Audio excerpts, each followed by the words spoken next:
The Colley family home on South Bellagio Drive in St. John's in late August 2015 was the picture of an average home until two young women were found brutally murdered in that home.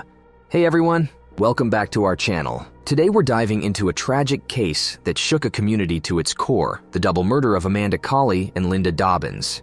If you're new here, make sure to hit that subscription button for more true crime content. Now, let's get right into it. At exactly 10:38, Colley walked out of the woods behind the house at 260 South Bellagio Drive in St. Johns County, armed with a handgun. He started shooting as soon as he reached the rear sliding back door. 3 women and a man were in the house: Colley's estranged wife Amanda Colley and her friends Lindy Dobbins and Rachel Hendricks, along with Lamar Duberly. In order to hide from him, Dobbins and Hendricks hid in a closet, while Amanda hid in a bathroom. As James Colley approached the closet door, he yelled, asking for Duberly. Hendricks told him he wasn't there. She then watched Colley enter the closet and shoot down Dobbins as Hendricks ran from the scene and called 911. Duberly, on the other hand, had managed to run out the garage as he heard gunshots. A few moments later, James Colley's father reported to the police that his son had just called him and told him that he shot his wife and her friend to death. This heartbreaking crime sent shockwaves through the tight-knit community, leaving many wondering why he could commit such a heinous act. Investigators and the police arrived at the scene to find more details, with great evidence left behind. The suspect had a history of violence and had been seen near the victim's home on the night of the murders. With mounting evidence against him, he was arrested and charged with the crime. But the journey to justice was far from over. The trial brought forth shocking revelations and emotional testimonies, painting a vivid picture of the events that led to that fateful day. The James Colley Jr. murder trial began with the first-hand accounts of the 2 people who survived the attack on August 2, 2015, at the 260 South Bellagio Drive in Mirabella. Rachel Hendricks described to the jury her ordeal of hiding in the closet as Colley shot his estranged wife Amanda just a few feet away on the other side of the door. And Lamar Duberly, the boyfriend of Amanda and likely the intended target of the shooter, told the court of his flight from the house after 2 gunshots smashed through the window near the spot where he was standing. Before convicted, it was already put due that Colley would face 2 counts of first-degree murder and 2 counts of attempted murder, among other charges, and the state will pursue the death penalty.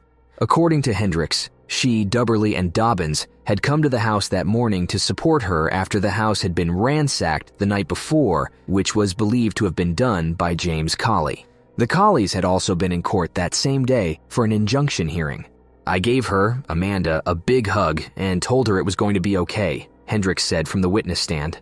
Instead, just a few minutes after Hendricks arrived at the house on Bellagio Drive, and just after a St. Johns County Sheriff's Office public service assistant had left the residence, Hendricks said James Colley began an assault. According to Hendricks, James Colley came toward the house after firing 2 shots through the sliding glass door, while Duberly went one direction toward the kitchen and then out to the garage. Her, Amanda Colley, and Dobbins all went the other way toward the master bedroom and into the master bathroom.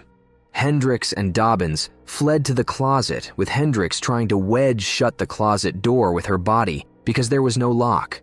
In the bathroom, Hendricks said she could hear James Colley demanding, "Where is he?" That's believed to be him referring to Duberly, who was by that time known to be having a relationship with Amanda Colley. And she said Amanda told her husband that Duberly was not in the closet, that her friends were in the closet. But then again, it didn't help the outcome for any of them. "I heard a shot, and that's all I heard of Amanda," Hendricks said during testimony. According to her, he fired into the closet, and she felt the bullet pass by her so closely that it burned her arm. And then Colley pushed past her and shot Lindy Mosler Dobbins as she curled up in fear, trying to hide behind a dresser. Hendricks then slipped around the door and fled the house. "I heard Lindy say, 'Oh my God, no,'" Hendricks said. "I ran out and I heard a shot." Hendricks found a neighbor's home just a few houses down from the Colley residence, hid in the closet, and talked to the St. Johns County Sheriff's Office 911 dispatcher until deputies secured the Colley home and came to the house where she was hiding. The state played a recording of Hendricks' conversation with the 911 dispatcher before she left the witness stand. "He has a handgun. He's shooting everyone," Hendricks says on the recording. "I'm so scared. He point-blank shot my friend. I think he shot Amanda at point-blank range." Dobbins said he never actually saw James Colley, but reacted when the second gunshot blasted glass into the living room. Having left his phone in the house, Dobbins said he ran until he found a landscaping crew nearby and called 911 with one of the workers' phones. That was the most dramatic part of the state's case presented. The prosecution is trying to prove Colley planned the attack and should be found guilty of first-degree murder. Several witnesses from the sheriff's office also testified about the physical evidence found, including an emptied 9mm Ruger pistol left on the bathroom floor near the two victims. Amanda Colley was shot with that gun and another .45 caliber handgun, according to state witnesses. The defense co-counsel Terry Shoemaker also provided the defense's opening statement, as the defense can choose to make its opener at the same time as the prosecution or wait until the state has rested its case, but some attorneys wait until that time for the sake of continuity. Shoemaker said it's important to look at Colley's state of mind when determining intent. He suggested that his wife was inconsistent about what roles she wanted Colley to have in her life. The couple has 2 children together, which obviously complicated the breakup of the marriage. He's continuing to be pulled in and pushed out, Shoemaker said.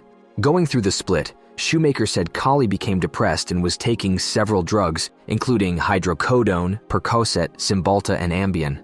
He went on to say that the defense will provide witnesses that will testify about what kind of effect the mixture of drugs he was taking can have on the mind.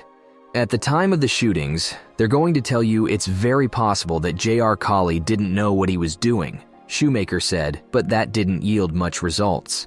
After the hearing and everything, the jury convicted Colley on 2 counts of first-degree murder, 2 counts of attempted first-degree murder, and 3 other felonies, including a death row with what the state attorney's office described as one of the worst crimes in recent memory.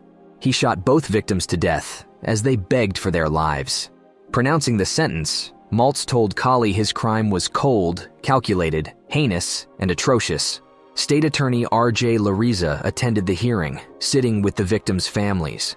For those who believe the death penalty to be barbaric, he was quoted as saying in a release issued by his office, "How would they feel if they were there to witness the cold and barbaric murders of Amanda and Lindy? It is our hope that the family will find some peace and comfort now that the defendant was held accountable for his actions." Colley will remain in the custody of St. Johns County Sheriff's Office until he is taken to death row by the Department of Corrections. Homicide Investigative Unit Prosecutor Jennifer Dunton was the lead prosecutor, with Mark Johnson also trying the case. Colley was represented by Terry Shoemaker, among other defense attorneys. Colley joins 5 other individuals from St. John's on Florida's death row. The last sentencing to death from St. John's was more than 7 years ago. While justice was served, the scars left behind by this tragedy will never fully heal, and that's where we'll end today's video.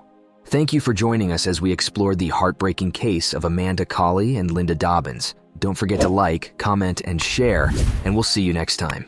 Stay safe and take care.